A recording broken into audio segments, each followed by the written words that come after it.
নজর রাখবো যে খবরের দিকে। পুলিশের কাছে নিরাপত্তার আবেদন আরাবুল পুত্রের। সিপি মনোজ বর্মাকে চিঠি হাকিমুল ইসলামের। পুলিশের কাছে প্রাণনাশের আশঙ্কা প্রকাশ। অনুগামীর বাড়িতে গিয়ে আক্রান্ত হয় হাকিমুল। পুলিশের কাছে নিরাপত্তার আবেদন আরাবুল পুত্রের এবং তার নিরাপত্তার আবেদন চেয়ে চিঠি সিপি মনোজ বর্মাকে চিঠি হাকিমুল ইসলামের।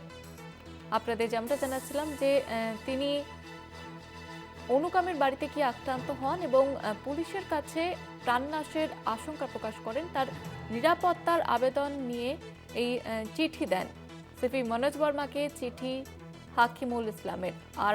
আরাবুল পুত্রের তিনি নিরাপত্তার জন্য আবেদন জানান এবং অনুকামের বাড়িতে গিয়ে আক্রান্ত হন তিনি, এমনটাই জানিয়েছেন। মনোজ বর্মাকে চিঠি হাকিমুল ইসলামের।